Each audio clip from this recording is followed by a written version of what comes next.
Ogba masquerade dance, acrobatic cultural dance, originated from the Gala people of Kogi State, Nigeria. Historically, this masquerade dance is used during the rites of passage, as the masquerade display its energetic dance, which is deeply tied to ancestral veneration and serves as a vibrant expression of religious cultural heritage.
This Ogba masquerade dance is viewed as manifestation of deities and ancestral spirits. The masquerade performance requires immense agility and strength, featuring rhythmic, well-rehearsed body movements that are guided by traditional drums and gongs for performance. This Ogba masquerade dance has evolved into a popular cultural exports, showcased of festivals, burials of noble individuals, and community events across various regions of Nigeria.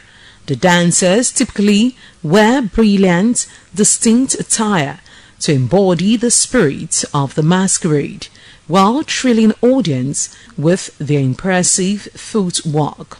For a closer look at the energetic footwork and traditional rhythms that makes up Ogba masquerade performance.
ITV, certainly the best.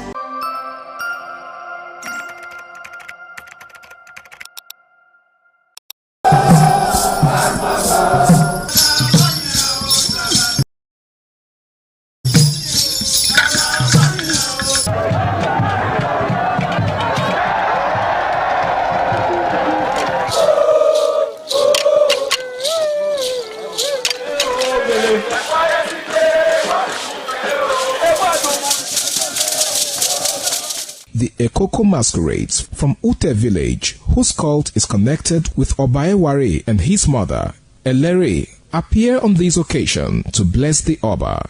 Ekoko is a ritual masquerade that dances to please the guests and the Oba.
RTV, certainly the best.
RTV, certainly the best.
Good afternoon and welcome to your favorite current affairs program, 60 Minutes Nigeria. My name is Ehosa Agbolaho. It's a delight to have you on the program today, and I must appreciate those of you who will be spending your 60 minutes with us on the program today.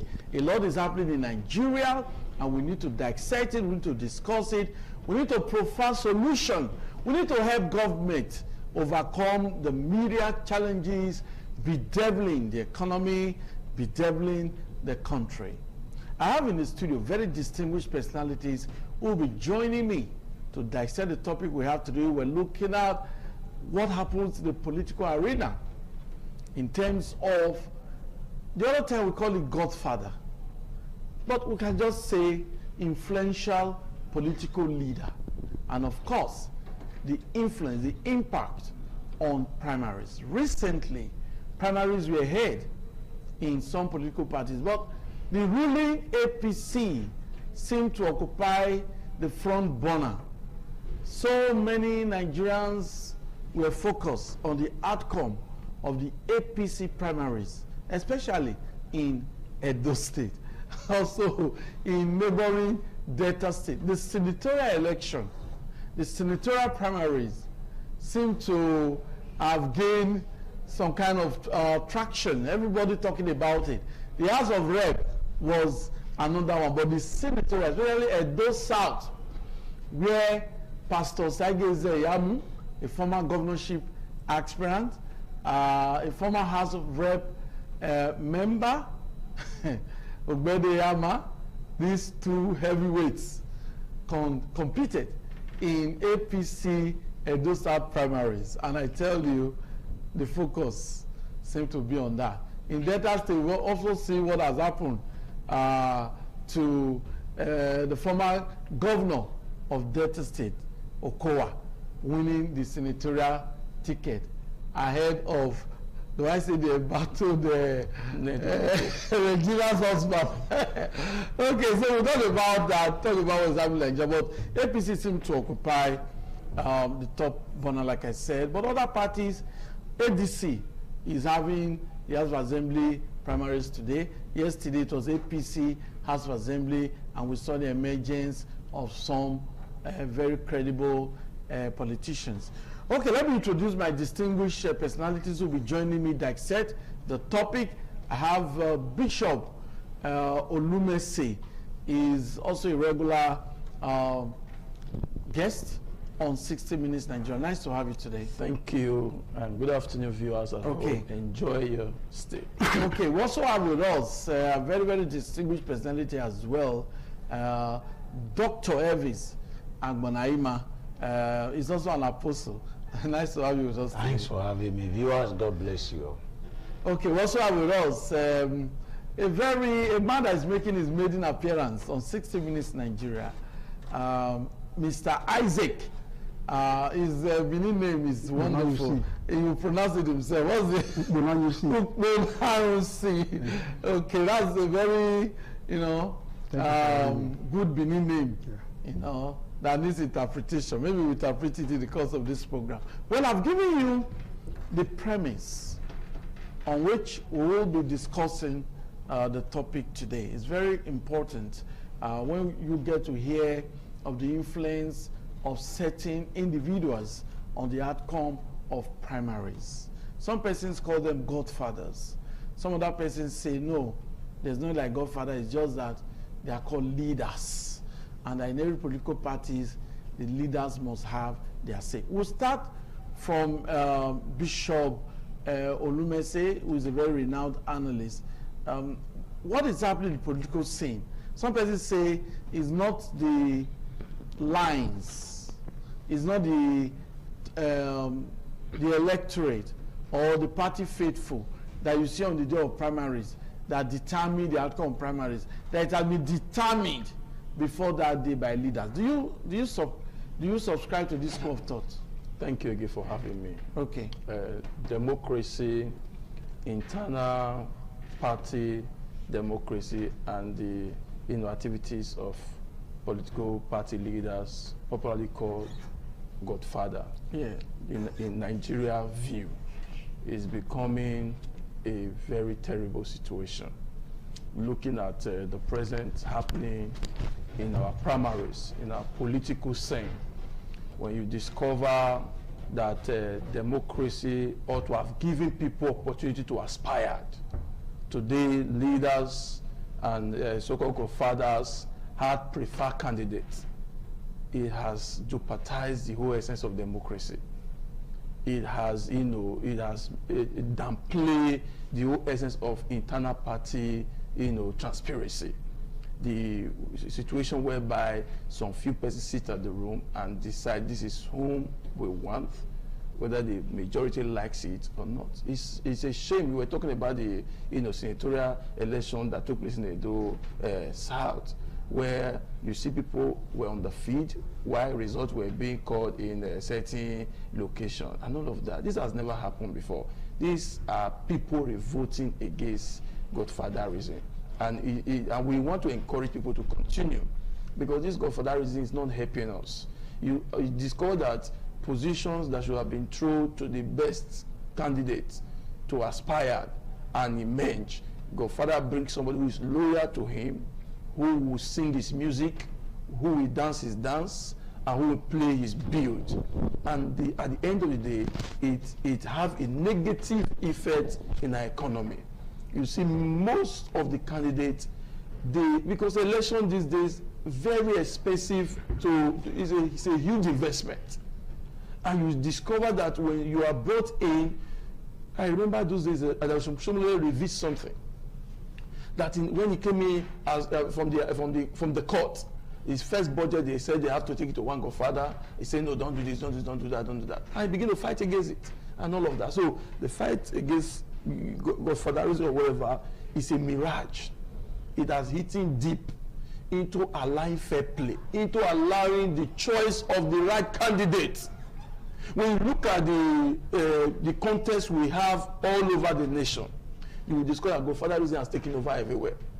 It's where people are now we heard from the city senator that a letter was written that nobody should vote that there is a party preferred candidate. Are you for real? In a democracy, when you have allowed people to buy form, million, those parties should be taken to court. Yes. Okay, thank you. We'll come back to you. Dr. Elvis Agbonahima, looking at what has happened so far, even in data, we've seen Okowa, Dafune, winning their tickets ahead of an incumbent for Okowa. He defeated an incumbent senator, But some persons have said, yes, leaders determine the outcome of what you see. So what's your take? First and foremost, I just want to say, we thank God for everything. Okay. And by the grace of God, I just want to say that I just got re-elected as the vice chairman again for another 3 years as the vice chairman at Tokyo Nigeria Edo State chapter. Oh, on this platform, we say congratulations to Dr. Elvis Agbonahima, re-elected as vice chairman of the Actors Guild of Nigeria Edo State chapter. Congratulations. Thank you, sir. I understand. I might not be a politician, but I understand politics. Okay. Based on the question you asked, it's so very painful that APC has not learned from the misfortune of PDP.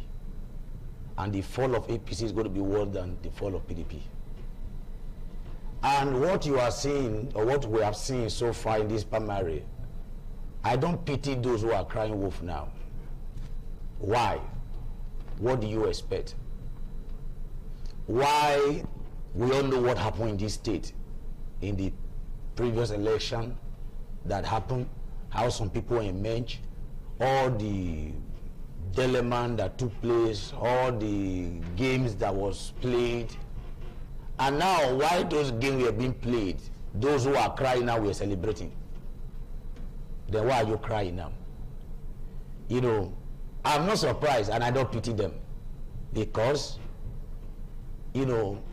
it's unfortunate that a lot of us, when corruption, when some certain act that is against the people is being played, because it favors us, we celebrate. Now that it does not favor us again, when you join to enthrone, when you support anarchy, when you support, practice that is against democracy, because it favors you, you are celebrating. Yes, now it is your turn. Therefore, those who are crying wolf in APC now, because of the primary that took place, I tell you the truth, sir, I don't pity them. Now, back to the question. Like I said in my opening remark, I said that it shows that APC have not learned from the misfortune of PDP. Because with what has transpired in this election, this primary election they just did, yes, is already a sign of doom for APC. Because most of them, they are going to work against APC. Because many of them have not been treated right. Now, even though you have the problems can be resolved. Problems can be resolved. I tell you, you are not a member of the APC. The APC has a eternal mechanism of resolving their problems. Let's be truthful to ourselves. Most of the let me just say let me talk about the Edo South election. Pastor Zeyamu is not a small man. Even the Bede Yama too is a general. But if these two people, they want to do primary, the way you handle it matters a lot. It would have been better if you discover that the two of them are not ready to, let's say to submit for one another. To step down. Yes, allow them to go to field.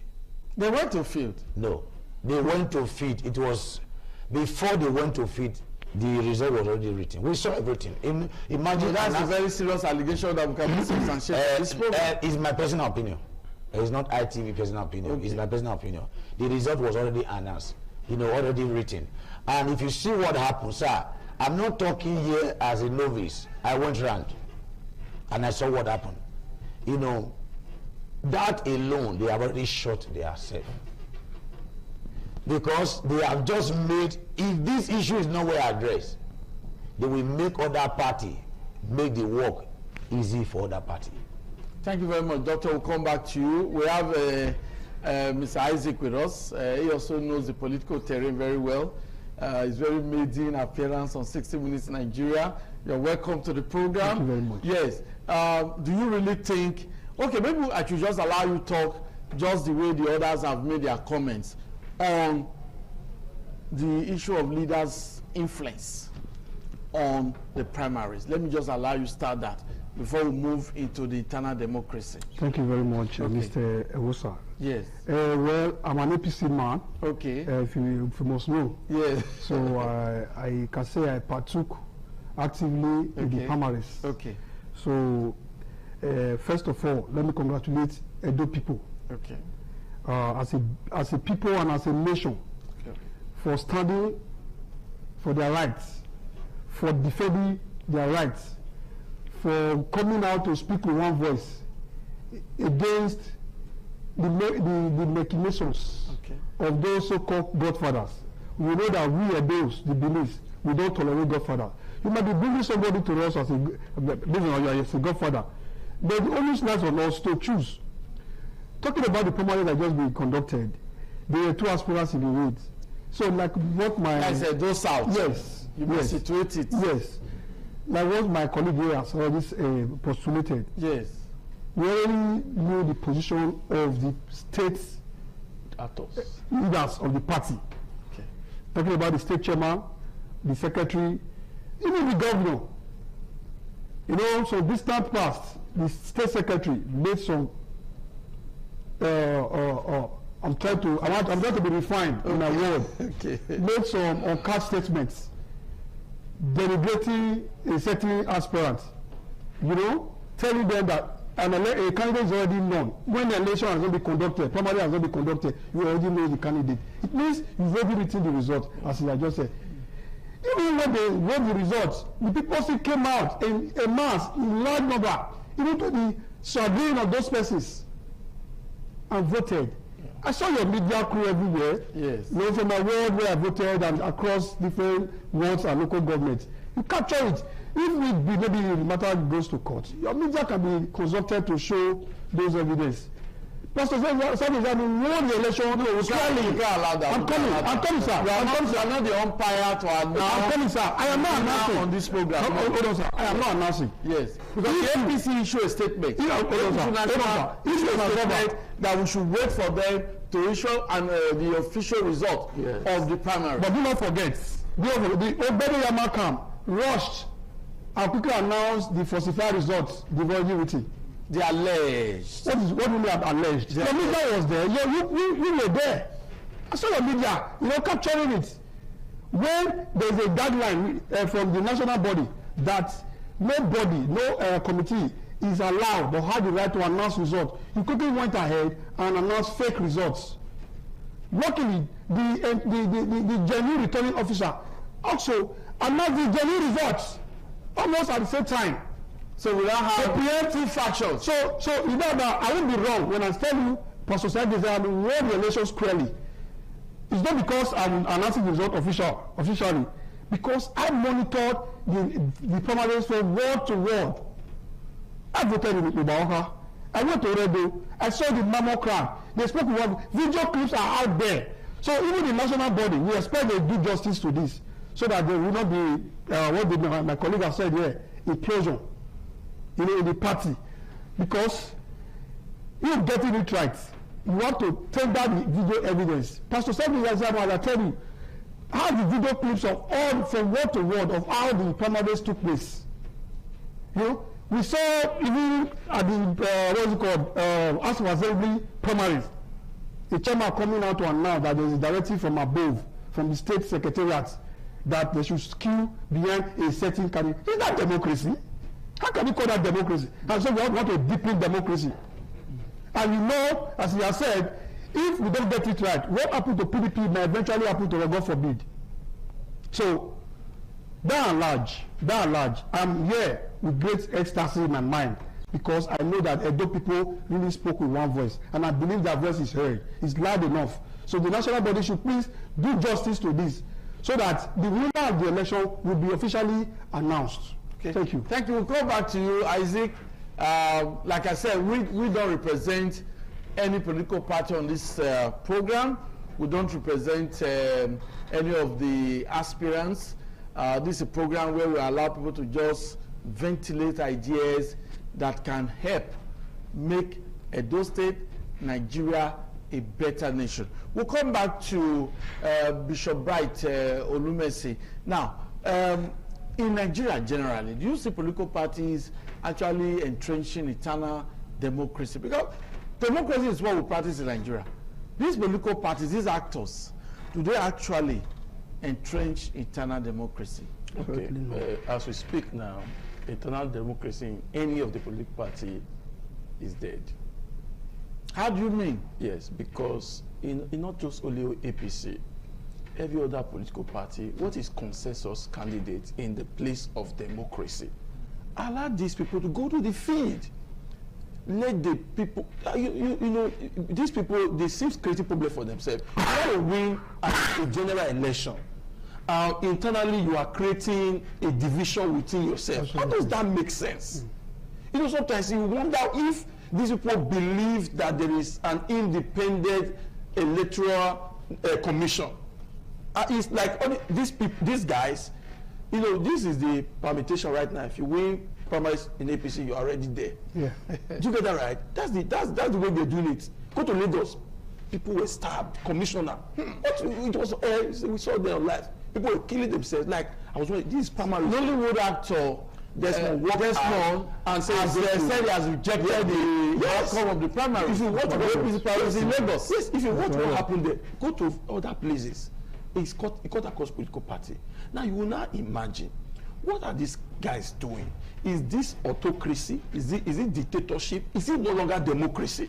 Where you allow the majority carries the day, where you feed your best, and the people, you just like what they said. When you watch what happened in the field, one candidate had a lot of people were chanting. Why not give that person and let the person win for you? It's not you want to win. So I can't really get it, but this is going forward. The people, when the way out is the same people, because when you allow certain godfather somewhere to impose people, just know that any resources coming will also be shared. That's what it is. Any appointment coming, the godfather will also share it. Yeah. The godfather has many sons. He's grooming sons. Yes, he's grooming people for the next generation before he died. So he now left the people who own the constituency with nothing. So now the only way out is that the people now hold the cutlass and the yam. So to decide, if we didn't bring you out in the primaries, there's no way working for you. And all of that. That's the if we don't solve this issue of godfatherism, we're going nowhere in development. Thank you very much. Come back to you, Dr. Elvis. You are somebody that has always participated in voting in different elections, which is a good one. Citizens are advised to have their PVC and always vote. But this is primaries, political parties. I know you don't belong to any political parties, but you see what is going on. Do you see these political parties encouraging internal democracy, or we see some elite group or some money bags or some very influential politicians determining the outcomes of primaries? Thank you very much for that question. The truth of the matter is that the leaders of different political parties, they don't want democracy. How do you mean? What we practice in democracy. The reason why they have been doing all these things and they get away with it, because the people, like I told my congregation, I say every one of you go and belong to political party, so you have a say there. Just like what happened in Edo South now. Even when they find out that a result has been written, the people want to feed. Yeah. Now that's why it's now frustrating now. To announce the results now from the national now is a problem. Very correct. Because the video everywhere is visible that this person won. The person that they are trying to smuggle, he does not have the numbers. Sorry to say. Very correct. Now, because the people went, I told my people, I said, I might not be a member of a political party. Yes. But every one of you go and belong. Yes. So that you have a say there. So anything that is happening, because politics is a game of numbers. Yeah. I told my congregation, I said, my dear, I believe in prayer, you work. But there's a need. But that will say faith without work is dead. It's dead, absolutely. You go and belong to different parties. I'm not telling you want to join. Yeah. But you go and join so that you will have a say there. Otherwise, the wrong people you feel that are there, they will continue to run things for you and there will be error. But when you are there, you don't know the right thing to do. Join. Now, because a lot of us, a lot of persons stay clear. Therefore, the Godfather now are not trying to mongo everything. But look at what happened in Edosat. There's problem now. Because the people spoke. The people came out. Yeah. The line was visible. The videos are visible. Now, the reason why for a long time, most of these political parties don't practice democracy, because they know that a lot of persons are not involved. But now it's now frustrating now, because many are now involved. The eyes of many Nigerians are now opening now. That's why there's a political party within 24 hours, millions of people begin to register. Say, you know, therefore even that party now they are going to have problem, because those people who came to join, they now know that they have a say. Yeah. Therefore, to just write list in your room is going to be tough now. Very well. You know, for me, if these people are not ready, the political leaders, which we already seen before now, that what they do is to unpink, and that era is fading out. That is the problem now, because that's why the Godfather, many of them are fighting now. Finding difficult. They are finding it difficult to do what they used to do, because the people are now getting involved. Those who are not interested in party before, even some party they just started yesterday, you see the way people are chipping in. And that alone is already frustrating the Godfathers. And we must continue to encourage people to get involved. Thank you. You know, as we continue to do that, we will retire them. Thank you very much. Isaac, yes. Do you really think, I don't want to just concentrate on your party now, but do you think political parties in Nigeria encourage internal democracy? The fact remains that there's no new political party. When I say so, because political party is just a mere expression. Okay. So it's an abstract word.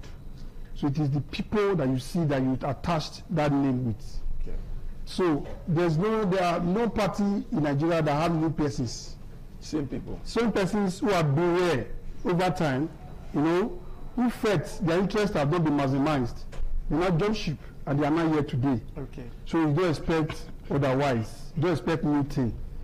So they are carrying that same mindset. Yes. That's my ideology to wherever they are going. You saw Labour Party. Yes. Even with all the obedience movement everywhere, some persons from different parties still infiltrated. And Obi himself became tired. He had to leave the party to another party, which is the ADC. How are these people that made up the leadership of the ADC? Who are those who have been there since 1999, even beyond? So, what do you expect? And Peter Obi has moved again to NDC. You know the #1 leader of NDC. Yes. Your guess is as good as mine. Saraki Dixon. Yeah. You know. So where was he before? PDP. He started his political career in PDP. So today, is the brain charge of that party. How do you think he may have changed his jacket and changed his philosophy? Sir, we remain Nigeria. Nigeria has not changed. The situation we are facing in Nigeria has not changed. Okay, as you come back, so we don't expect anything. So, but I want to quickly say this before you go to my next. No, we are going to take a break. Okay. I'm entirely disappointed at some persons who call themselves leaders in the Edo South. Why am I disappointed?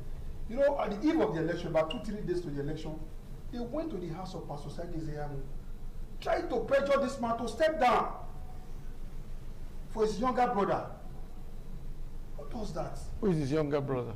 Brother Yama, of course, you know. Okay. They are all the same brothers. Okay. They are Benin. They are from the same local government. Yes, that's the local government. Yes, yeah. So, How will you do that? I'm very happy at the way he disgraced them all. He told them, call the governor. You guys you are maligning my name, say all sorts of things to spoil my image, to step down. If I step down, you now say again that you have given money, Pastor Sagi said, I collected money to step down. I have the people. He told Lucky Moswen. Okay. He said, no, we will not allow you mention it. They don't have their representatives here to defend themselves. But we'll come back. We'll come back to you, but that will be after this break.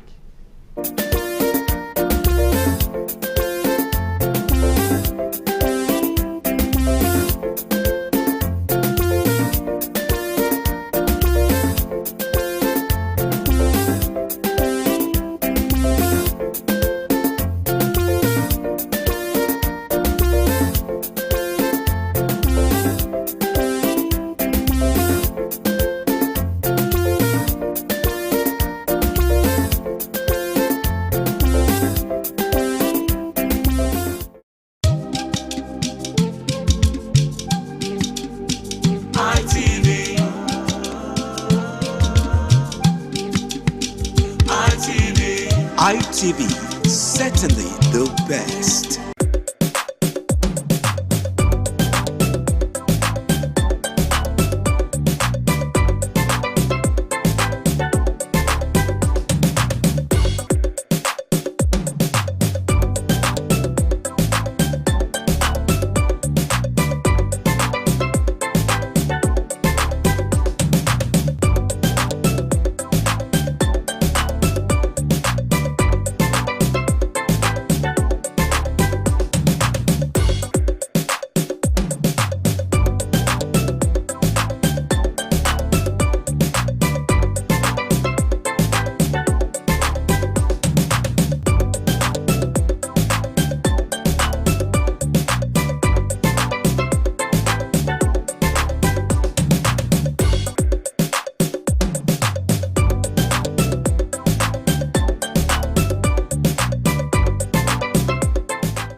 Okay, it's always a delight to have you back on the program. 16 Minutes Nigeria.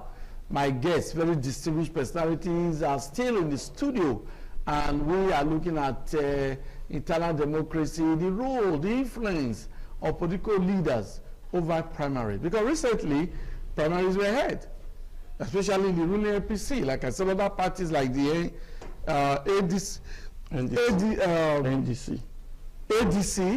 is holding his House of Assembly primary in Edo today. That's the information I got. In other states, on Monday, the senatorial primaries, we've seen what happened in Delta. Some incumbent senators losing out. So in Lagos, a very popular Nollywood actor, Desmond is he has said he's going to challenge the outcome. You know, that's what is happening. Sometimes leaders handpick. Sometimes it backfires, but my guest will do the talking, not me. Bishop Bright Olumese, yes, what's the way forward? Because we can't continue this way. Yeah, the way forward is that party leaders should ensure internal democracy. Okay. That's the way forward. Now, the reason is because the view from the populace becoming very aware. The awareness is going higher. Time is coming, populace will begin to reject your imposed candidates. Time is coming, and it is here. Just see the swing the surprises. You know, there were surprises in the day last election. Yes. When the Bidemo movement came, all the Godfather choice, they were crying behind the bar. Forward election because of Peter Obi. Yes, that's what I'm saying. The guys of the movement, things like that can happen. Why? No, they didn't win everywhere. There are certain places they didn't win. Yes, there are certain places, yes. Yes, they didn't win. Yes, that's true. That tells you there was a terrible democracy. The ruling parties had the people behind them. Because this is an advice to party leaders. I know your major aim is not just to do primaries. Your major aim is to win the general election. Nigeria 1999 is no longer Nigeria 2026, 2027. The level of awareness is high, so your people are watching you. And you know our people, the swing is very high. They can give sympathy votes. They can give protest votes. Like when they discover that, oh, let the ruling party or whoever impose candidates and bring candidates and come and say candidate 2027, and you see how difficult it's going to be. So we want to see that internal democracies are encouraged. The reason why many intellectuals don't participate, they don't have godfathers. There are people who will put them there, so they don't want to go and waste their time, because no matter what you do, the case is that there's one person from Port Harcourt, there's one person from Abuja, there's one person from Kano that will say this is whom I want, and that's unacceptable. We were told that all politics are local. If it is local, as we said, then allow the people throw one Egosa Agbonlahor that is not known in Abuja, and let him go to Abuja. And did you see the youngest guy who collected from won primaries? Do you get that right? He has won primaries. It was announced he has won primaries. Because the people, everybody is just like... He said his people sent him. Yes, now. That's what he said. The people have queued behind him. Yes. You know, to me, very funny. But as far as it is, he has won primaries. It's showing something. Do you get that right? So now, the point I want to make is that political leaders, like look at the Saraki DC or whatever, we're told one person has been screened, former president, as a sole candidate. But the point I'm making, why is that at the president level, they don't allow any person like this presidential form to other candidates? But someone from Edo bought presidential, okay. So now you see, you know what they will do to that one. AFC will soon visit him, because the point I want to make is that, please, we are begging this political gladiator. We may not be a member of a political party. We are Nigerians. We want to see that internal democracy is being ensured. Maybe people, some of us will be interested to see that, because you see, even what my brother said just now, all these so-called politicians, they were given birth to by PDP. There is no politician anywhere apart from Asiwaju Bola Tinubu that have never been PDP before. Every other one, whether is it David Mark, is it Atiku, who will be, or Amechi, name them. We will tell you where they were before PDP made them who they are, or Akpabi or whatever. The PDP blood is still in their vein. They are carrying that ceremony attitude everywhere. I mean, Lord deliver them. So, but with the Nigerians, we have the final say. The reason is because we are begging. That's why we are begging INEC. INEC give us a free and fair election. Most of all this go for that reason. Philip Botto candidates, you don't see the light of the day. All these candidates that are not bold enough to come to the field to test their popularity, we will see the light of the day, because elections are done in the field. Yeah. And lots of people will queue out at that day to come and vote. Now, since you are a Oya. Sorry, you know, they don't explain. Yes, that you are a bride. Okay. You are a bride. You are inside the room. You want to come outside. But elections are not inside the room. So, to be honest, yes, elections are done by popular people. The reason is because when you win, if people didn't vote for you, the government will be so terrible. It will be difficult to manage people. I'm telling you, first of all, let a general perceived view person win the presidency. You see it will your favor stabilize the economy. There's a candidate that will win. There are certain big people that can make your economy suffer. They will move their money away, move their investment away. Before you think Mecheli that left, he left because there's no like no. It's interest. People felt that no, since they are doing like that, they will suffer. Nigeria didn't revolt. There are certain big guys here who can cripple the economy. I'm telling you. I remember there was one.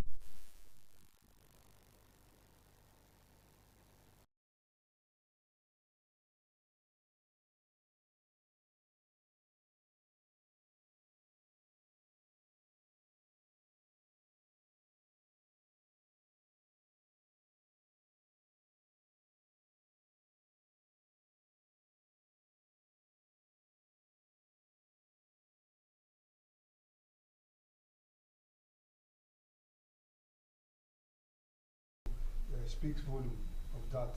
So The Edo South yes. senatorial primaries. People are still talking about it, really, because that's actually the focus in Edo. Yeah. It speaks volume because as against the bride you talked about, the beautiful bride you talked about that Yes. to come out. Yes. You know, before now, I'll be appearing on your sister stations, telling them to let them go to the field. Let them go and let the best person emerge. You don't need to induce any person with money.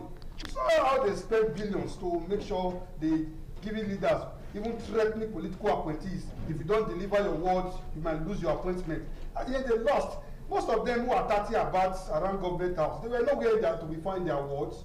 One of them is from my ward. I was expecting to see him. Yes. To see the last queue. Yes. You know, queue behind him. He was nowhere to be found. One of those, I'm talking about one of those starts in government house. Yes. So they were nowhere to be found. To actually vote for the candidate they say they claim or they think is the best. Then you saw the people coming out, you know, speaking volume, sending message to them that no matter the amount to spend, it will not deter us. So our candidate must fly. And that is the reason why I'm still saying again, begging, we are begging the national body to save the party. You know, winning elections, general elections. The national body of APC. Yes. Okay. Winning election begins with throwing up the best candidate, the best and popular candidate, not the candidate that had more influence with the godfathers. Candidate who has direct contact, connections with the people at the grassroots level. Because when the godfathers begin to share money, you know, there, Yes. top, Yes. the money doesn't flow down to the common man. Yeah. So the common man must ventilate his aspirations, his yearnings for the people to hear, to see.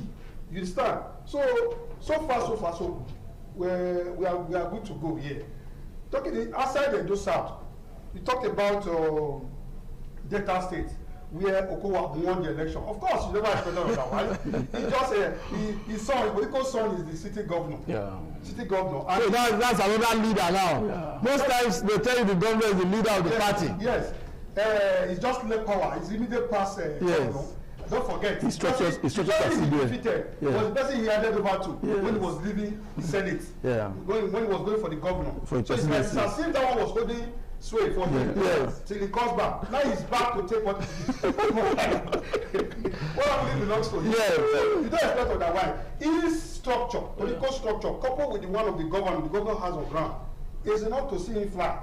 So the other one we see Dafenone defeating Omo Agege. That's funny. That was really funny. It doesn't need to be funny. I didn't see it coming. Omo Agege relinquished his senatorial seat to run for governor. I don't want to take it up. Yeah. You know, so he's a service senator. Yes, so having delivered, perhaps having delivered on a constituency project, so to say. I think. Okay, but let me just quickly take you to Rivers. Yeah. Okay. Now, Fubara, when he entered the APC, became the leader of the APC. That's what I told you. That's what he said. Yes. He said he's not the number one in the 001. But where's Fubara now? Yes, that's a very pitiable situation. Okay. You get that right. And this is why we're saying the Confederate is terrible. It's terrible to the extent that the sitting governor has to pull out when he saw that the person that was appointed to come and conduct the primary is a PA to Winky. You can imagine. So the best thing is just for you. The second person is his nephew. So this Winky is a very powerful leader. So now what I want to say next is that this is an advice. If you're a politician, play politics. Don't chicken out. You get that right?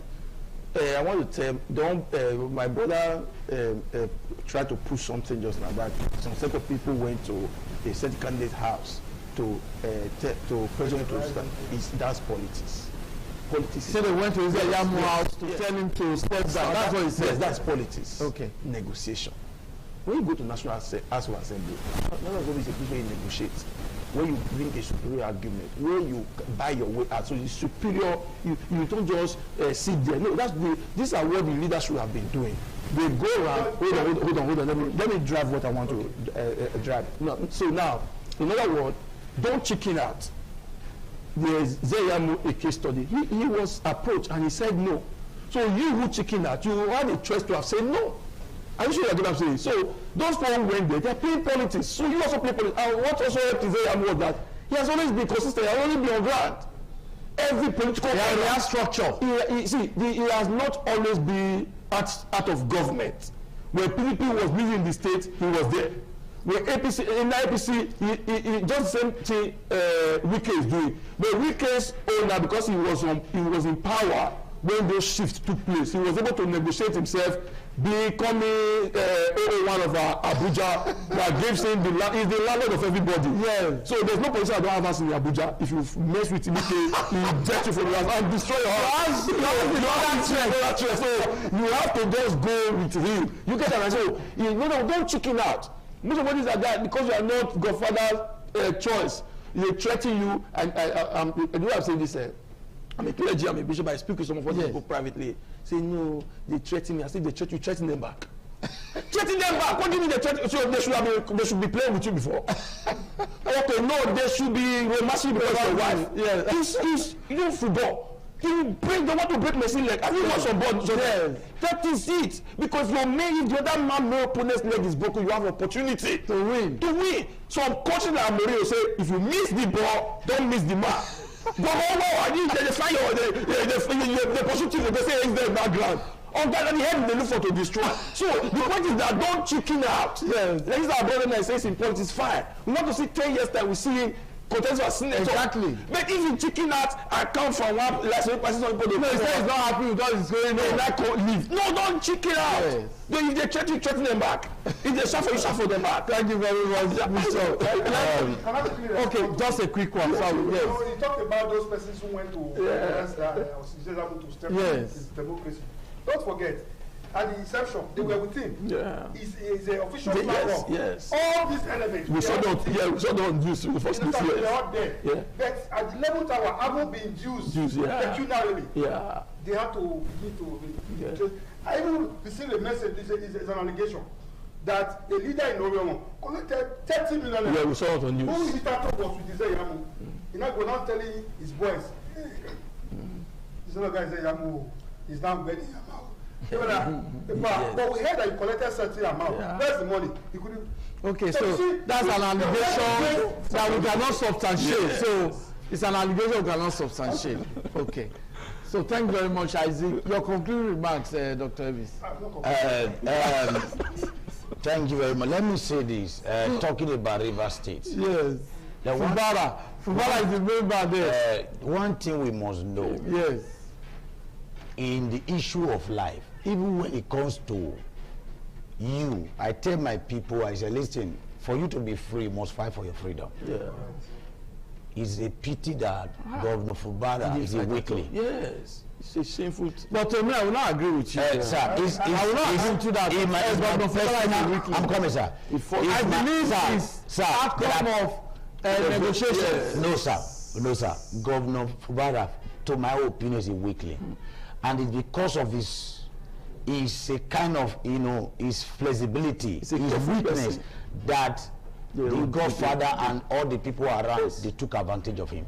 Truly. I tell you the truth, he's not qualified to be a governor. He might be intelligent, but he's not qualified to be a governor of that state. Because you know why? If you want to be a politician, be a politician. Yes, don't play politics. And one thing, be a fighter. Now, in the case of that state, he has just messed up that position. Because if the former governor is the governor, the governor there, you can't try it. Thank you very much. Thank you. Time is not our friend, Isaac. We have to end the program now. I'm grateful to Bishop Bright Olumese. Thank you very much for your comments. Dr. Apostle Elvis Agbonaima, thank you very much for your comments. And of course, Mr. Isaac, I think he has made a very good impression on the program today. Thank you very much for your coming. That's the program. My name is Erosa Agbola. Bye-bye.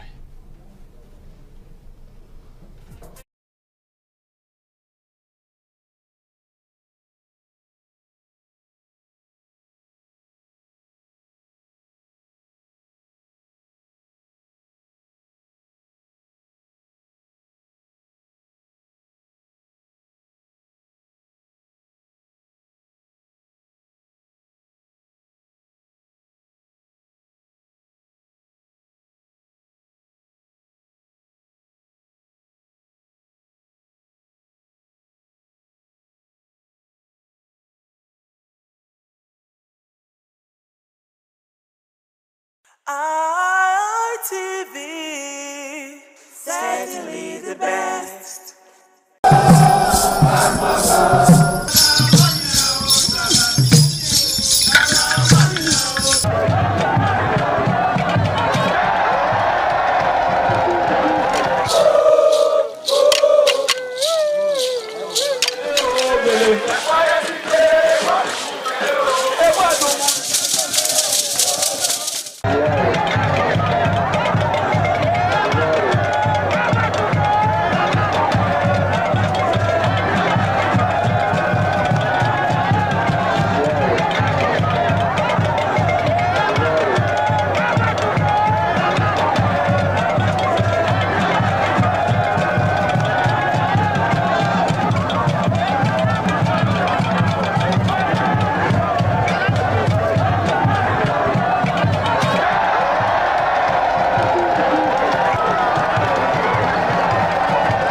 ITV, certainly the best.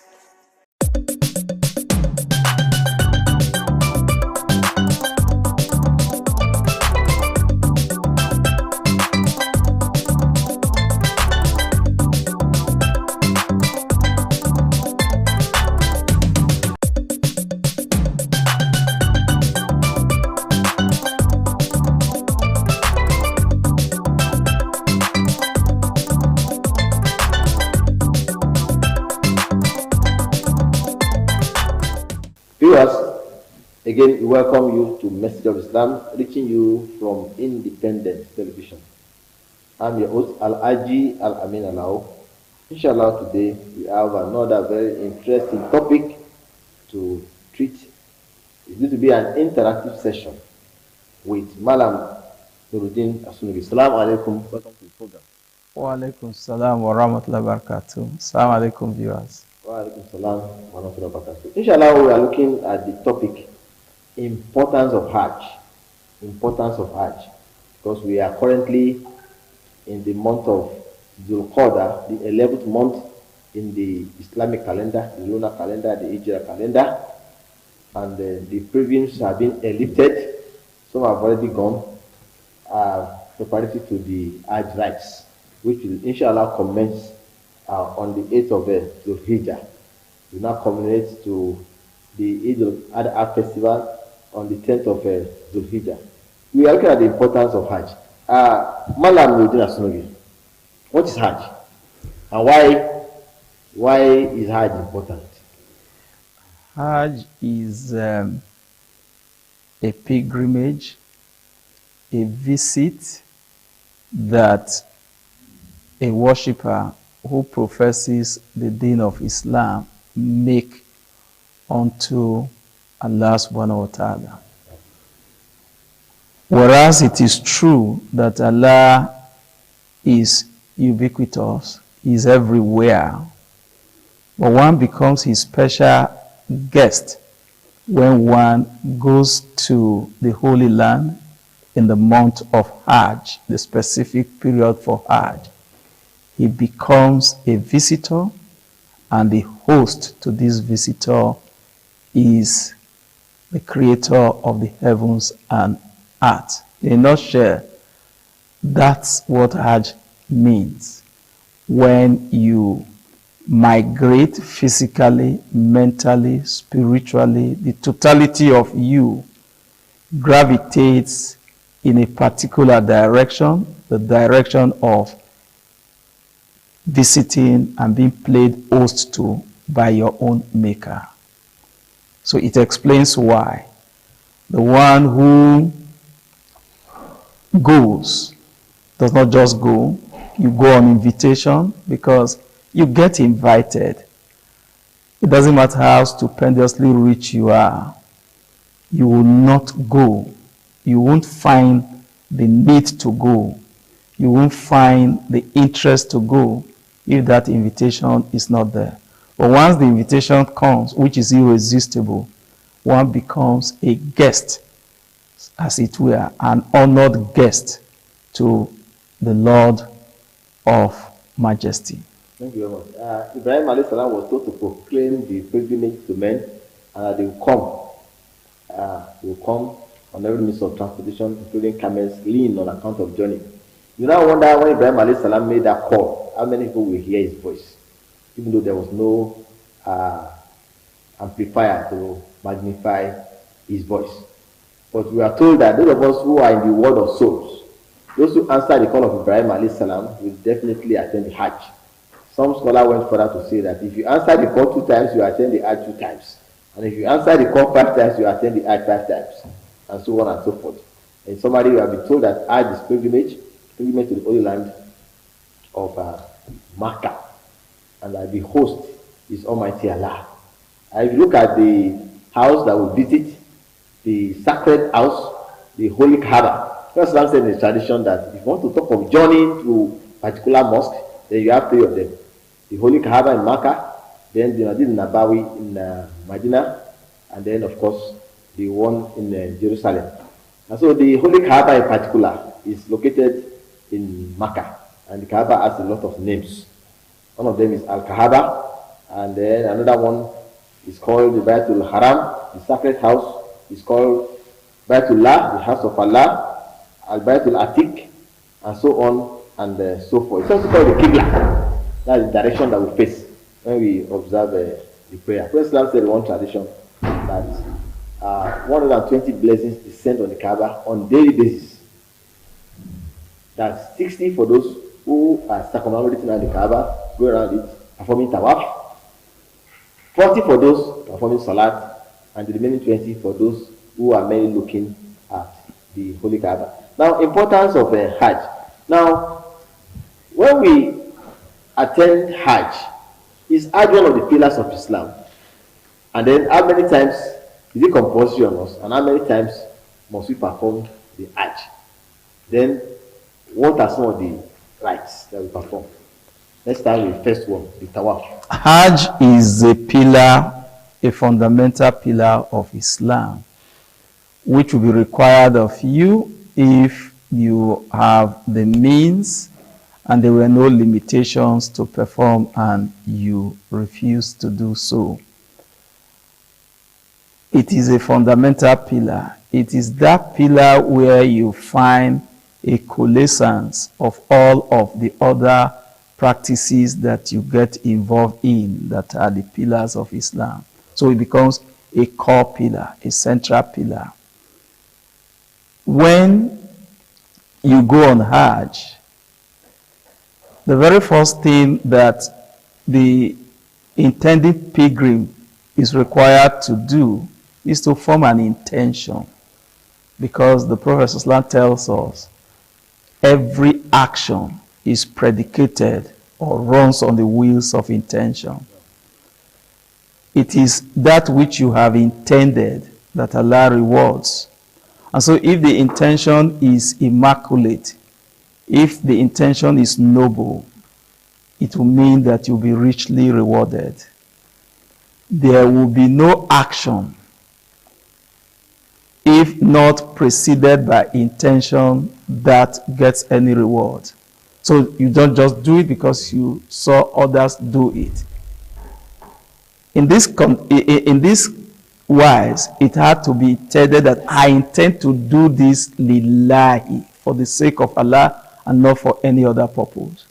It is not for self-aggrandizement. It is not for massaging of ego. It is not for the accumulation of titles. As to the number of times one should go on Hajj, you go as many as Allah makes it possible for you. Because every Hajj that you go, if the very first Hajj had meaning for you, what subsequent Hajj would do for you is that they would deepen the significance of that which you have gained in the very first Hajj that you went.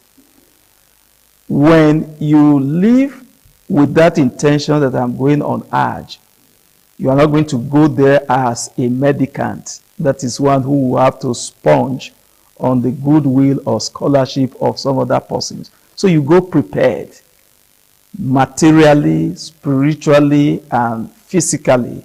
You just get to prepare. These tripods are consequential when it comes to the journey on Hajj. And you do not leave those who are your dependents impecunious just because you want to carry out Hajj. They must have a standard that is not diminished as a consequence of your decision to go on Hajj. You maintain them, live for them, that which will make them feel comfortable. So intention, like we said, is the very first thing you do. When you get to the point that is referred to as the mikot, the point where the individual is required for a male pilgrim to now do away with all of the flamboyancy of this world. You go into 2 pieces of sewn white dress that is called a ram. Regardless of your status in society, whether you are His Excellency, This Excellency, whether you are your Royal Majesty or your Royal whatever, whether you are a slave in the court of His Majesty, for as long as you are a male, all of you would put on this attire, an attire that makes the poor and the rich, the high, regardless of what your position is in social stratification, bleed into one another in a way that becomes indistinguishable. You can't tell the slave from the master. You can't tell the parvenu from the one who lives a necessitous life. It becomes a leveler. The only distinguishing factor would not be the depth of the spirituality, the depth of the connection of those individuals. Unfortunately for us, that is only measured by Allah subhanahu wa ta'ala. No human being has the capacity for measuring that. When you put the ihram, you begin to chant, "Oh Allah, here I am, I have answered your call, I have done this." You proceed to Makkah. Once you have taken the ihram, you proceed to Makkah. When you get to Makkah, where you do one of the first major rites, is to do the circumambulation. You do that 7 times around the Kaaba, putting the starting point to your left as you move anti-clockwise. You do that 7 times. When you are done, there is a spot where the father of faith, Ibrahim alayhi salatu wasalam, had done the sujood of shukra, appreciating Allah subhanahu wa ta'ala for the opportunity, the privilege to have been used as the vessel for all of this. So you do your own supplication. When you are done with the circumambulation of the Kaaba, you go to the Sa'i and Marwa, where you do that journey between the Mountain Sa'i and Marwa. You do that while you apply mild speed. Then when you get to the center point, I mean, you are not too forceful, but when you get to a point that is taken as the center, you apply some force. Then you do that to fro until you are able to record 7 times. You go and do some shaving of the hair, maybe little cut, and if you are combining your umrah and your hajj, you keep the ihram until it is the time for the rites for hajj. But if you are doing separation of hajj and umrah, you could remove, but that will warrant you or necessitate you doing slaughtering, whether you are when you are in Makkah or when you ultimately return. Allahu Alam. Thank you very much. As we are looking at the topic importance of Hajj, pilgrimage to the Holy Land, Baitul Atiq, Baitullah, the house of Allah, and it's compulsory once in a lifetime for those who have the means. If you have the means, of course, if Allah permits, you can go more than once in a lifetime. We have been told some of the rites of Hajj, the Ihram, a leveler, when everybody puts on the same attire, put on slippers, you don't wear shoe there. Then 2 unsewn pieces of cloth for the men. Women are allowed to wear their normal garments, of course. Some rules are relaxed on Hajj. If you are full jilbab, you don't attend your Hajj full jilbab. It's on Hajj. When you get to the Makkah, you see that even in the Holy Kaaba, you can pray in the same area, even with the female. These are all relaxed rules. And of course, we all do the tawaf, going at the Kaaba together. I can see how women are honored. The Sa'i, the running between Safa and Marwa, is to emulate what Hajara was doing in search of water for Ismail alayhi salam. When Ibrahim alayhi salam left there, she was searching for water. Eventually, the Zemzem water surfaced and she had water to take care of the baby. So you do this when you also attend the Hajj. Most of the rites of Hajj are done to commemorate what happened at the time of Ibrahim alayhi salam. And then when you have done your Sa'i, after doing your Tawaf, you stand at the teaching of Ibrahim alayhi salam, Maqam Ibrahim, as you have told us, you observe to kind of feel there. Then let's now go forward again. Among the rites of Hajj, you have the standing at Arafat. Prophet said in one tradition that Arafat is Hajj, meaning that if you miss the Arafat, you have missed your Hajj. You cannot say, oh, let me slaughter them, or let me observe some fast. Once you have missed Arafat, you have missed Hajj. That explains why.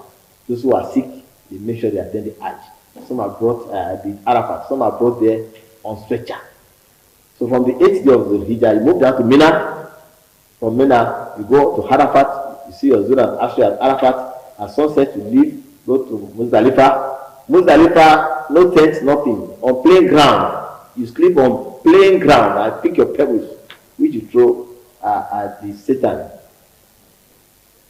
Now, in Muzdalifah, no tent, no AC, no room, nothing at all. What lesson do we learn from that? Well, Hajj is supposed to be a leveler.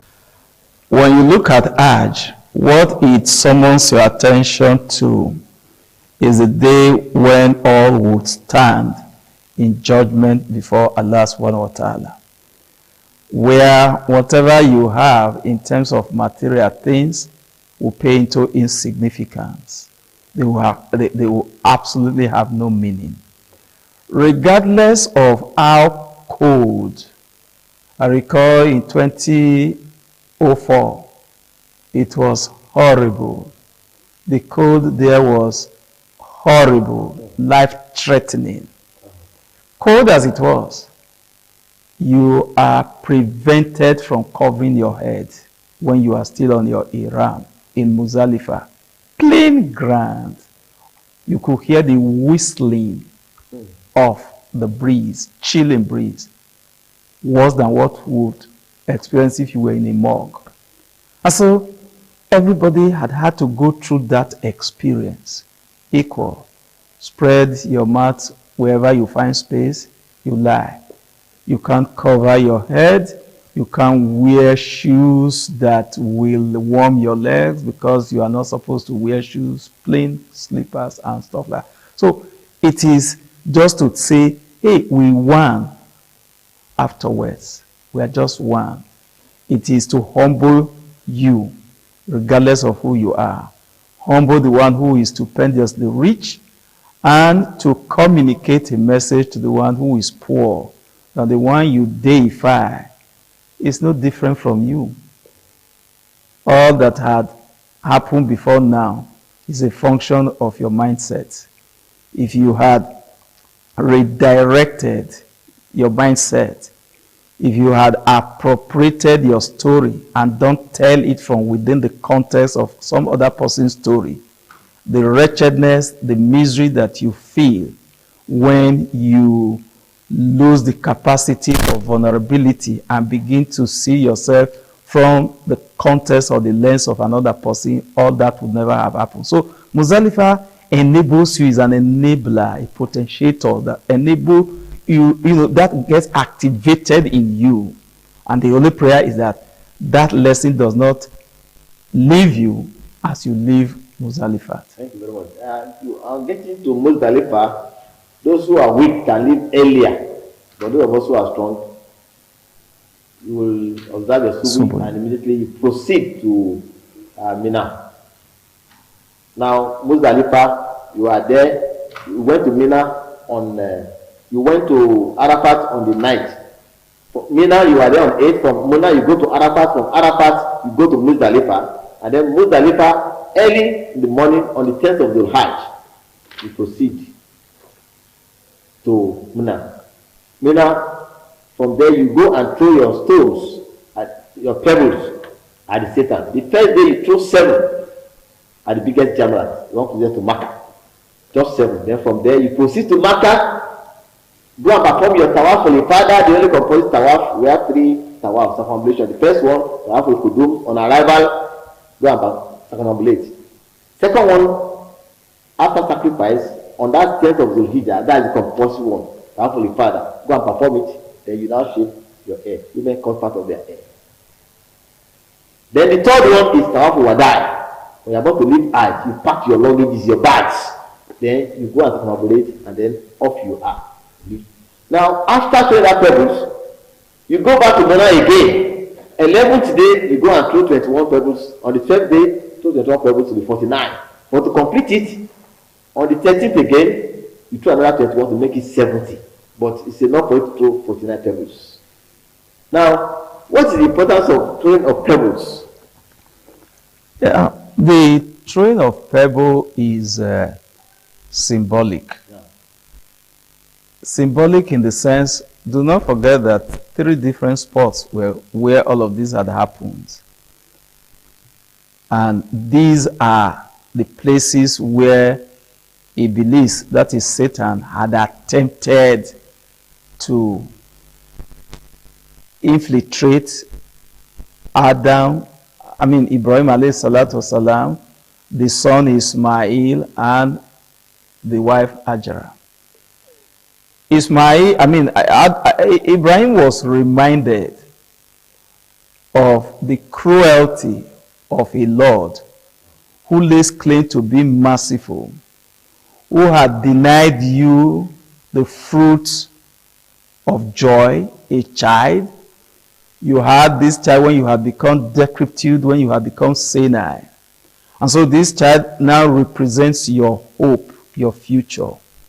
The Lord who is supposed to have blessed you with this child, that was supposed to represent a manifestation of his benevolence, is the same Lord who is asking you, sacrifice Ismail.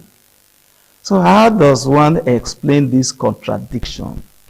He wasn't seeing it from the lens of a paradox. And so it was a contradiction. He's absolutely a wicked person who gives to you, because when you didn't have Ismail, you long to have one. Now losing it is not the same as when you didn't have it. You now know the sweetness of having it. Why would he ask you? And so Ibrahim dismissed Satan. When Satan didn't succeed, he went to the son. What kind of foolishness is this? This is not how to be loyal to a father who is cruel. A father who wants to sacrifice you for the massaging of his own ego. He wants to use you for, to advance himself. If anyone was to die between you and your father who had you in normal circumstances, you should be a great-grandchild to him. And now he wants to kill you. What exactly, if life were not sweet, why does he still want to tarry while he wants to send you away? Why should he hypothecate you for his own? And so, he came to the wife. All of them were having sufficient dosage of spirituality. They dismissed him.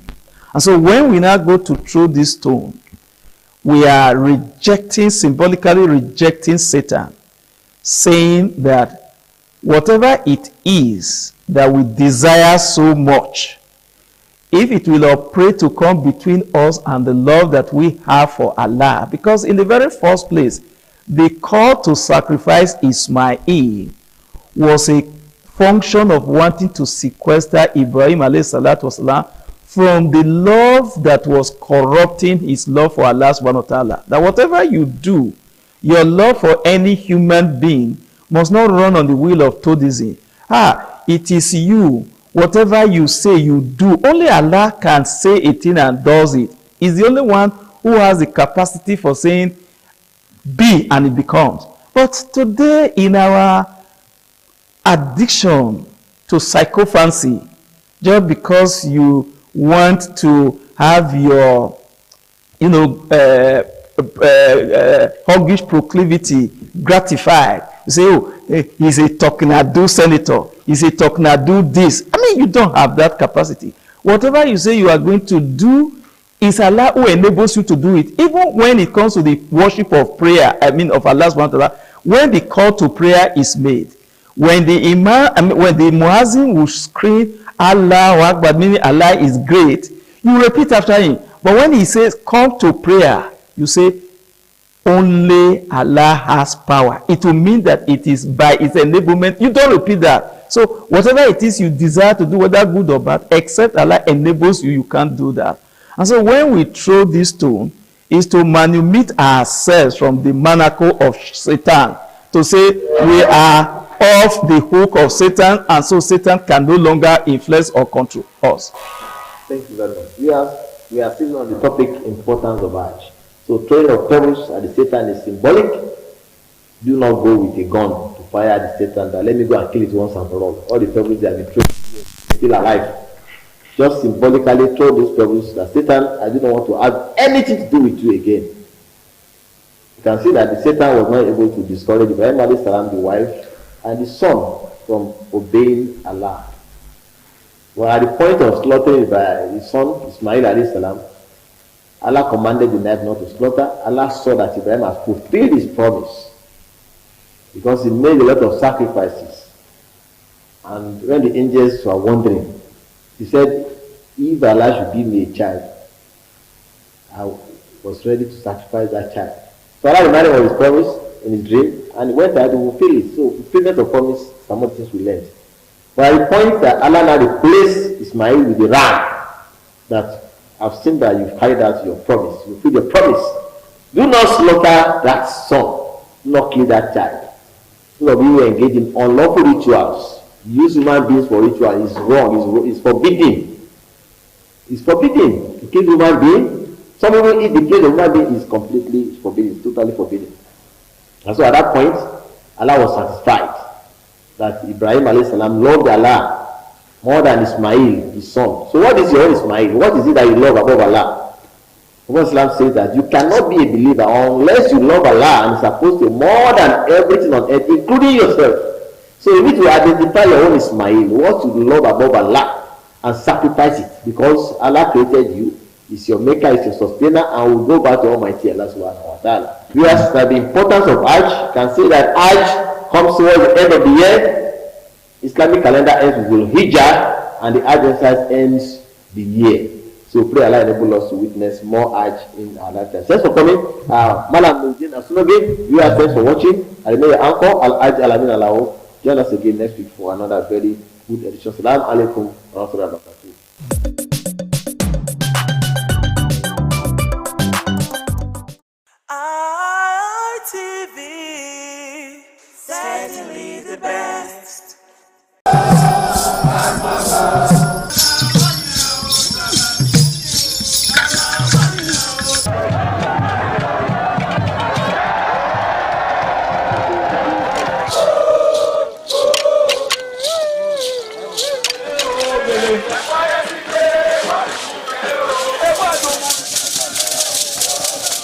This is Aqua Game, a popular game in Africa played by our ancestors to entertain themselves after each day of farming.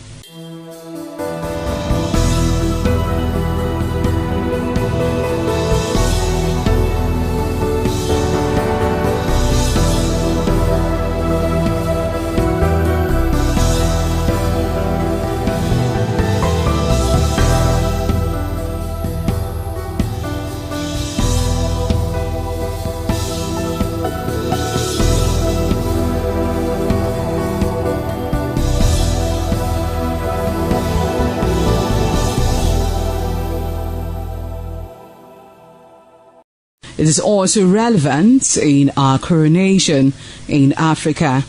It is a sport and indeed very interesting, as every seed had a role in the game.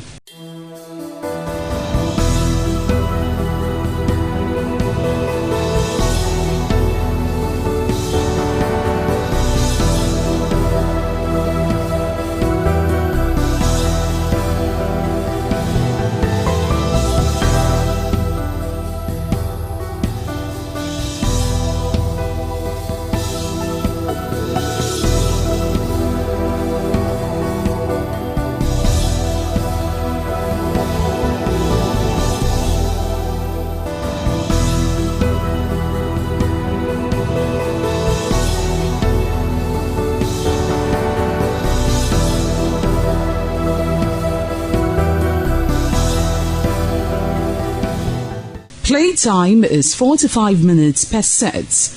There is no age limit as long as you can spin aqua seed. Ayo or aqua game, known as the game of intellectual. This game requires a lot of mathematical skills.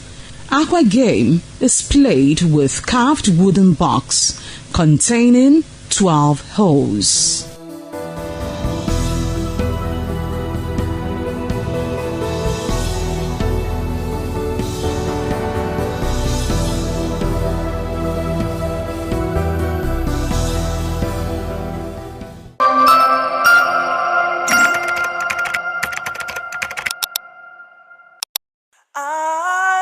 ITV, certainly the best.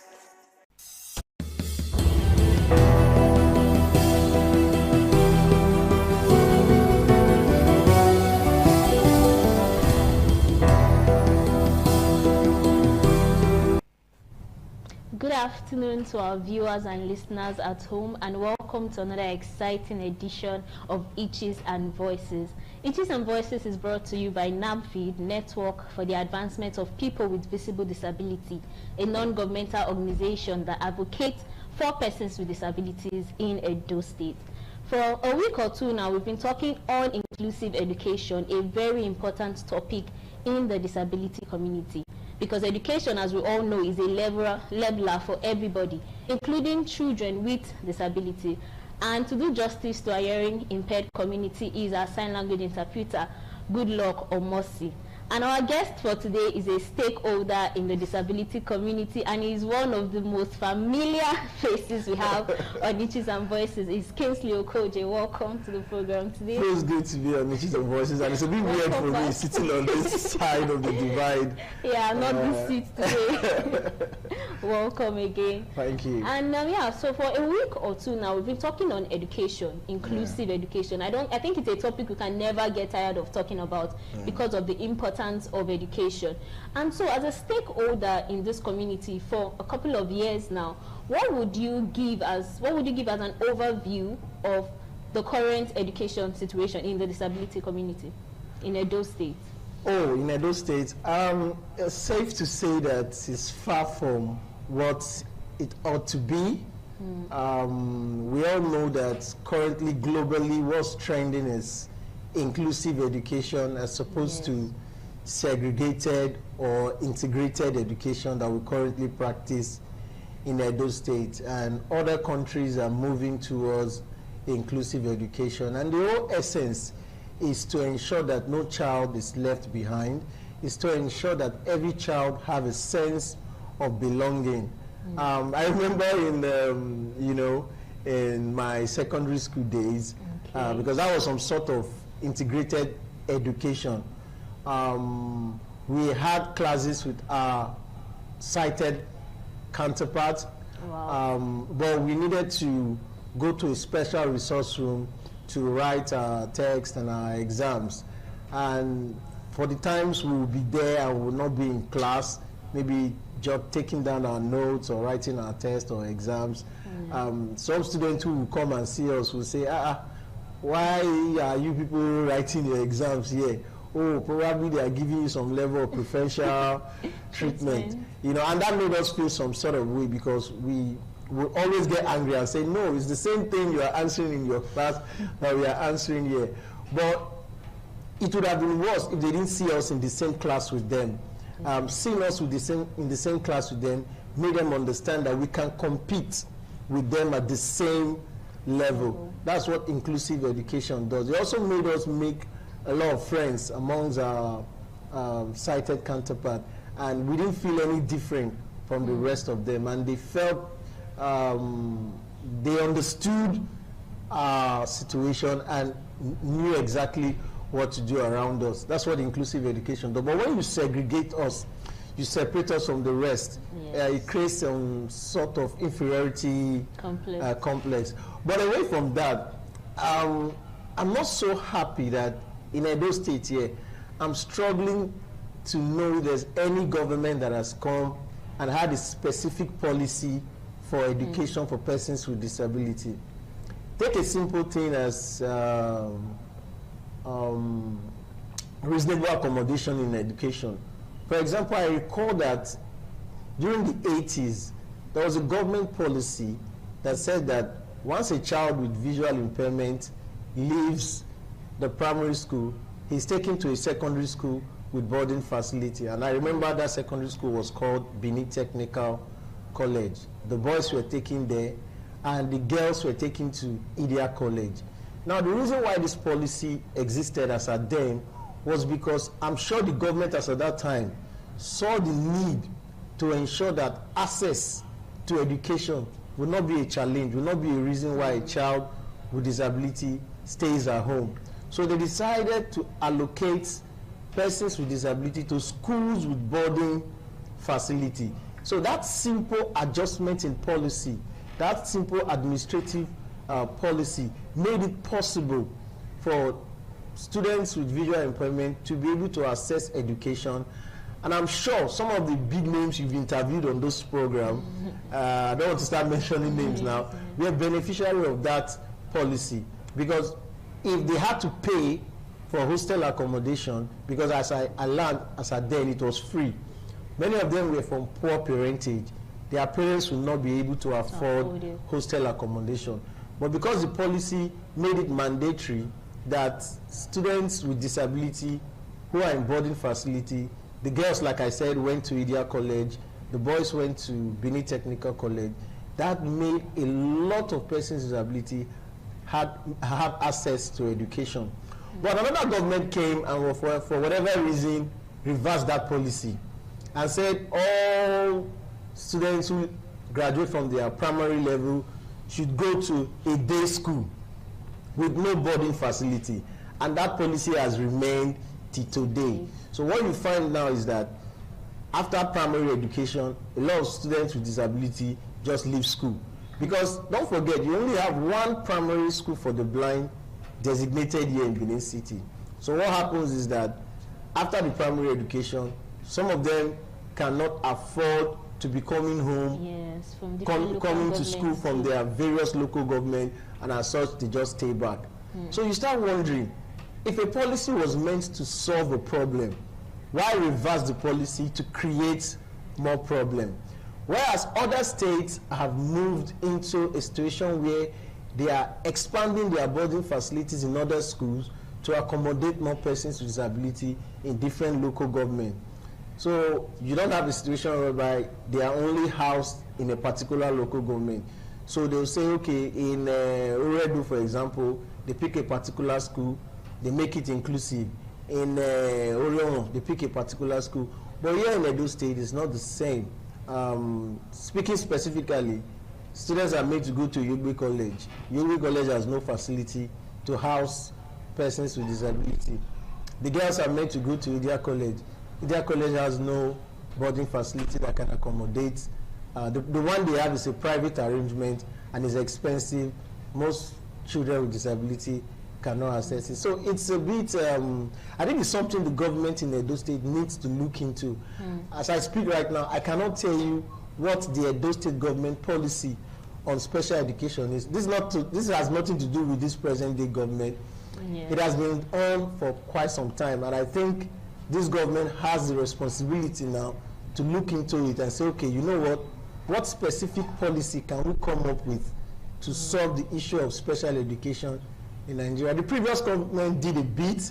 They came with Edo Best and Edo Best 2.0, but all of this educational program did not specifically address the needs, teaching and learning needs of students and pupils with disability in Edo State. So we are looking at the issue because if there's no access, persons with disability will be left out. Yes. Access is key when it comes to the education of persons with disability. You have to even solve the issue of access first before you can even talk of inclusion. So that's what I think has been the major challenge in Edo State when you talk about special education. It's not just for the visually impaired. Same thing goes for those with hearing impairment. Another category of persons with disability. Oh, thank you very much. That was very detailed. And then you mentioned something about students not being excluded with the old special education that is very different from inclusive education. To add to what you said, I think because one of the things we need to fund this, we need money, funds is needed. And I think that's the importance of integrated education. If every school is in different local government, teachers are trained and students with disabilities are in those schools, we will not need to build different schools that will be called special needs schools. We can train teachers. Yeah, but I think it's not necessarily all about funding. Okay. That's why I mentioned reasonable accommodation. What is reasonable accommodation? Making administrative, procedural, environmental adjustments to accommodate persons with disability. I'll give you an example. Okay. I don't want to mention the higher institution now, but there's a higher institution in Edo State here. A girl got admission. She's on crutches. She got admission into that institution, and classes were usually fixed on the 3rd and 4th floor of that faculty. And most time, she will have to rely on her fellow students to help her. They have to carry her like a bag of rice down the stairs, up and down the stairs for her to be able to attend classes. And it got to a point she just felt that, you know what, I'm done. I'm tired of people carrying me up. And because it tells on her dignity. It makes her, she does not feel comfortable doing that because there are no ramps, there are no lifts. But what will a simple school administration do? That faculty, what will the faculty, the dean of that faculty, the management of that faculty, what would they do? They just think about reasonable accommodation to say, you know what, we don't have the money to build RAM now, but we can make some procedural and administrative or an environmental adjustment. Yes. Any class that will have this girl or persons with disability should take place on the ground floor. Yes. That does not require so much money to do. Exactly. Just like I talked about reasonable accommodation in terms of policy. It was a policy that said, you know what, any school that has boarding facility, that's where we'll fix students with disability. And that has taken care, because that's what's happening in Lagos. In Lagos, you have what they call Peshili School for the Blind. It's a boarding facility at the primary level. Once a pupil graduates from there, the boys goes to King's College, while the girls go to Queen's College. That is how it ought to be in any other state. You look for a place that has accommodation that can house persons with disability. So sometimes it's not about funding. Funding is key, but sometimes it's about just making simple administrative adjustment, environmental adjustment to accommodate persons with disability. Yes, that's actually what I'm saying. Instead of thinking about building a separate school or for students with disability, if they are integrated into the schools we have currently, and then those adjustments are being made, there would not really be need to want to create a separate school. Because now some people might think, okay, so students with disabilities should not be integrated into schools with children without disabilities. But if those adjustments are made, it will be way easier. It will. Well, for that, I would say that it's a gradual process. Oh, okay. At the primary level, you cannot just introduce inclusive education where you just take a child with disability to a regular school and start practicing inclusive education immediately. It will have to take some level of progression for you to achieve that, because inclusive education has its technicality. And but to get there is to start by laying the blocks. So for instance, let's have, decentralize the schooling. Why will a child from Akoko Edo come all the way from Akoko Edo to Oredo to access education? There should be a school in Akoko Edo that can accommodate children with disability. Same in Orion, same in Ovia. At least if you decentralize it that way, we are starting from somewhere. I recall that NAVID developed a roadmap or a blueprint for inclusive education. Yes. It has a short-term, medium, and long-term plan to achieve inclusive education. And I recall we presented this document to the immediate past administration. I'm hoping that government is a continuum, that this government will go back to that document and see how they can adopt it, make any adjustment they want to make, and make inclusive education a reality. Yes, and I think the name of that document is Distress. Yes, okay, that is the name. Yeah. And then I want to take us a bit backward to where you started from. Let's talk about the emotional part. You mentioned how your counterparts, your cited counterparts in school, they were able to integrate, like understand you better and all that. Can you tell us the experience and how to at least let the people understand the importance of not just separating students? Well, I mean, it's you can't. One of the things that helps in inclusive education is that when you are raising children, and from primary level, they can see persons with disability in their class. It makes it normative. So they don't see person with disability tomorrow and feel like, oh, it's one strange thing they are saying. From the very foundation, they've already started, associating with children with disability in their classes. They are taught to support, to assist. And so imagine a child from that level who has been taught to assist a child with disability, maybe group learning, doing group work, and that child grows into a level of leadership tomorrow. Having stayed in an environment that has persons with disability, in formulating policy, he will think disability. Very true. You get what I'm saying? Yeah. So, but because a lot of persons have been detached from that reality, so when they find themselves in position of authority, disability is not a component that comes to their mind. It's something that is secondary. You have to do a lot of advocacy to make them remember that, oh, there are persons with disability, they are there, they exist. But if it's something that has been driven into their consciousness, because government has a deliberate policy to make the classroom inclusive. So whether you are a child with disability or a child without disability, from primary level, you are associating, you are mixing up with a child with disability, it helps the orientation of that child. And not just the child without disability, even those of us with disability, if we mingle early enough, it takes away the issue of inferiority complex. It takes away the issue of lack of confidence. I'm just using different words, but I mean the same thing. So it helps you to integrate proper, and it builds your confidence.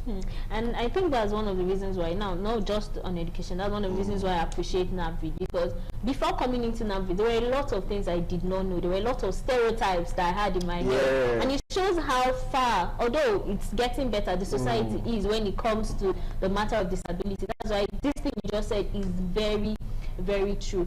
Now let's dive a bit into some of the gaps, because now we cannot keep talking without mentioning some of the specific gaps that you think we have currently in education in the disability community. So if I should ask, what are some of the gaps that we're experiencing currently that you think the government should come to our aid on? I think I would pick on the issue of assistive device, because in terms of teaching and learning, assistive device is very, very useful. And some of these assistive devices, they don't come cheap.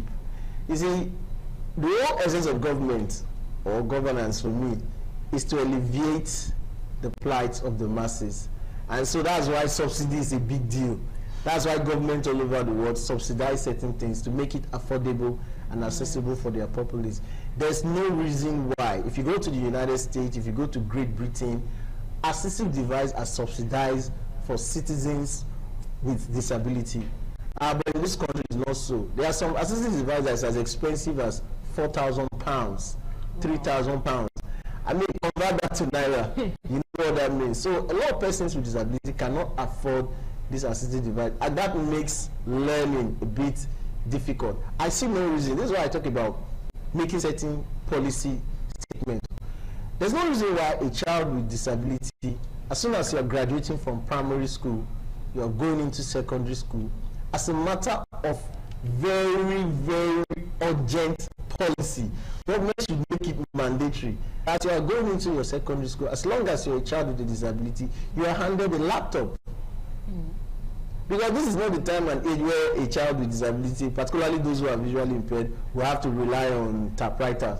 Typewriter is way back, you understand? So you're handed a laptop. Because in any case, when budgetary allocation is made for education, one of the challenges is that when you look into that budgetary allocation for education, little or nothing is provided for special or inclusive education.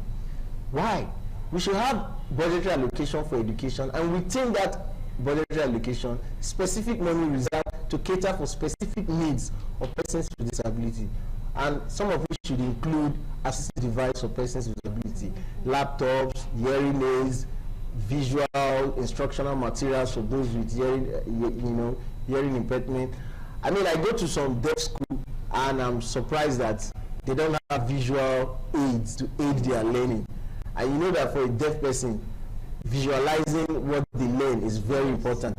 And you put them in a school that has no light, that has no visual learning material. So what quality of education is that deaf child receiving? The education is definitely going to be poor.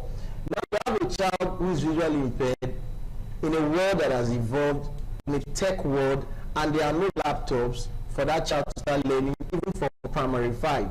You understand? Yes. What type of learning is that child getting? It's zero. He moves to secondary school, he moves to the university, he's struggling to get a laptop. Whereas for his sighted counterpart, all he needs is a pen and paper. But for a blind child, he needs a laptop. It's very important. But not many persons with disability can afford a laptop. It's expensive. And that's where government comes in. Subsidize some of these things for the community of persons with disability so that they can have access to education. So I think the issue of assistive device, making it affordable for persons with disability, is a big gap. Then in terms of infrastructure, and this is at the tertiary level, because I'm quite familiar with that level, I find it very curious why a center of excellence, a university that is an eye tower, that's a citadel of knowledge, that should be an example of an ideal society. The university environment should be a template of how a functioning environment should be. And you walk into the university, you see that there are no accessible infrastructure for people with disability. Those on wheelchair, those on crutches. Buildings are designed in such a way that they can have no access. Imagine I'm on a wheelchair, or I use crutches, and I'm in a university. I can't go and see my lecturer. Someone has to carry me because the way the buildings are structured. And these are professors, people with PhD. I don't know, when they design this building, how come they don't think disability? Now you are building toilets in schools. You are not thinking of designing the toilet such a way that there will be a child with disability that will come to stay in this hostel. Let's design toilets such a way that those on wheelchair, on crutches can access the toilet. Let's design the sink such a way that someone in a wheelchair can use the sink. Let's design the door in a way that someone on a wheelchair can open. These are little things you expect that the university should take the lead in designing such an environment that is inclusive. But you go to most of these universities, you see TED Fund building structures everywhere, and they build structure, they don't take persons with disability into consideration. So sometimes I wonder, so if you have a vice chancellor, for example, in the course of his work, has an accident and is wheelchair bound, is the vice chancellor going to resign his work? Or a lecturer suddenly becomes wheelchair bound? Are you saying the lecturer should resign? So we must create a society that accommodates everybody. And some of these things does not take so much. It just takes common sense and realizing that this environment is not just for you alone. Yes. It's an environment that should accommodate and that should fit all. And that is why we often say that a society that is fit for one is a society that is fit for all. And no nation can claim civilization if you leave a segment of your society behind. Wow. That is you ended it to a very interesting word. And every single thing you said is very, very true and very, very accurate. And I think because we're running out of time, I would want you to maybe, is there a closing word that you can put out there to the government, even maybe not just the government, people that are in position to help and make education more accessible for students with disability? Is there any word, any statement you'd like to put out there? I would say, you know, when we talk about this thing, it's like we are begging for government to do what they ought to do. Education is, when you make this thing accessible and affordable for us, you're not doing us a favor. It's our right, and our right is our life. Because the only leveler for persons with disability is education. And once we are denied education, how do you deny us education? It's when you are making policies and you don't make those policies inclusive. It's when you are providing for education and you say, oh, we want to buy textbooks and notebooks for schools. But are you thinking, we are buying textbooks and notebooks. What about persons with disability? How are they going to access their material? What material also suit them? When you are building that school, do you think, oh, there might be a child on wheelchair that will come to this school? Let's make ramps available for those buildings. When you are structuring a building in your university environment, do you think persons with disability? These little things matter. And I think it's high time we started to look at this area and make our environment more accessible and more inclusive for persons with disability. And in Edo State, my beloved state, I think we should take borrow a leaf from what other states are doing. If you look at within the Southwest, they've moved ahead in terms of, I'll use the word that we normally use, special education, even though we like to use inclusive education now. They move ahead. Education over there is more accessible, it's more inclusive for persons with disability. Here in Edo State was once Bende State. Midwest Bende State. So we are an old state. So we should take the lead in the South when it comes to special education in Edo State. I think in the South it's only University of Calabar that has a department for special education. I know Uniben is trying to work on something, but it's not a full-fledged department. We need to have a full-fledged department of special education in University of Benin that will provide the manpower for special education teachers within the South region. This is very important. And I want to use this opportunity to call on the Vice Chancellor, the great Vice Chancellor of the University of Benin, to do something to look at that area, to ensure that we have a functioning department of special education so that we can produce special teachers, you know, that will serve Edo State and the South region of Nigeria. Wow, thank you so very much, sir. And I think if there is anything we are going to take home today is the fact that all of this is not pleading, it is a right. And when persons with disability are given their rights, they are given a chance to live like each and every one of us. Oh, it has been an amazing time in the studio today with Kingsley Okoje. And I must say you've done a good work by wearing my shoes, and it fits perfectly. Thank you very much. Thank you very much. I really appreciate that. And of course, we've come to an end to this edition for this week, and you'll be joining us next week, Friday, where we'll continue. And remember, spot the itch and be a voice. Thank you.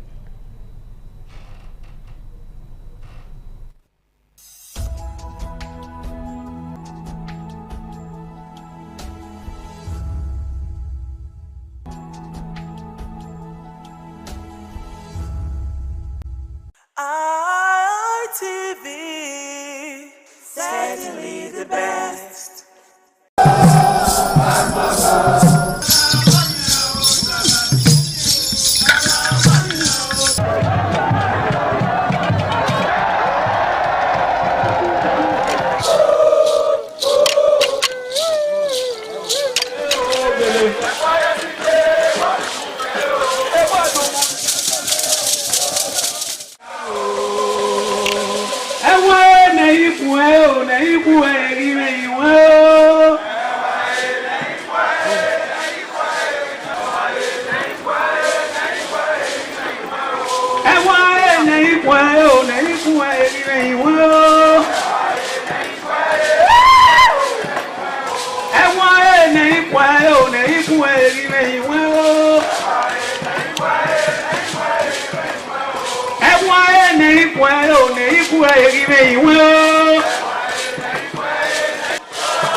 What